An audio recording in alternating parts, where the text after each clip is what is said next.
earlier, we shouldn't be giving disproportionate airtime and space to fringe groups who are out for publicity and to spread dissent and violence. That's where the journalists have a responsibility to show it, but not blow it out of proportion. There is such a thing as the silent majority, and we have a good job. There are plenty of readers out there.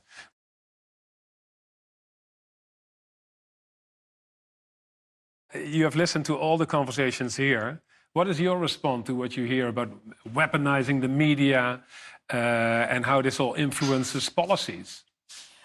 It's terribly troubling, and I agree that we are in quite dangerous times, partially because, as has been mentioned, social media isn't regulating itself, and there doesn't seem to be enough of a push to regulate it at the governmental level.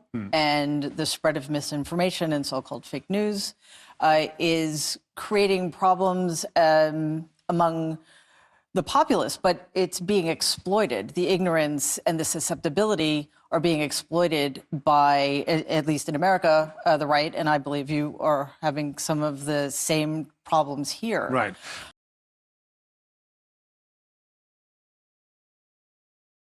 November 8th, 2016, when your uncle was elected president of the United States. What did you think? That was one of the worst days of my life, actually. The next day, the first thing I wrote down was demeaned, diminished, and some other word that starts with a D that I can't remember right now.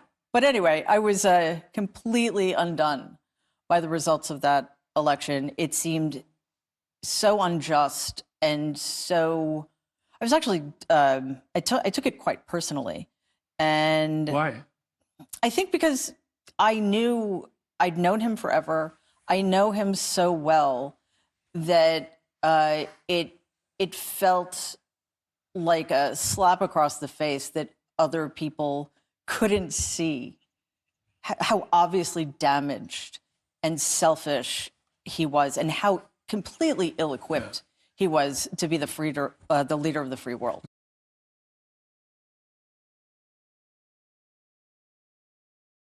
Get here. I think this is something that's been happening. The ground has been softened for at least 4 decades for this to happen. Somebody recently said to me that Donald is a man over 260 years in the making, and I think that's exactly right. And what I see, when I tried to figure out how we got here, I took a step back and I realized that we needed to look at it from an historical perspective. And I think America has done 2 things quite badly. One, it has never dealt with its white supremacy. Not only have we not atoned for the ways in which we've treated our native population and the way we continue to treat Black Americans, we've barely acknowledged it. So that's been going on for about 400 years. Secondly, we have never been able, for whatever reason, to hold powerful white men accountable. And that starts with Robert E. Lee, who was not only a traitor to his country. The general, General Robert E. Lee, who was the general for the Confederacy. So he was a traitor to his country. He also owned and tortured other human beings. And yet, after the war, not only was he not punished, he became the president of Washington University, which after his death was renamed Washington and Lee University. And then President Gerald Ford pardoned him in 1974. So Donald Trump is not the cause, but he's the result of this, what you're describing now. I believe so. Yeah, and the country is still, many people in the country are still a big fan of your uncle.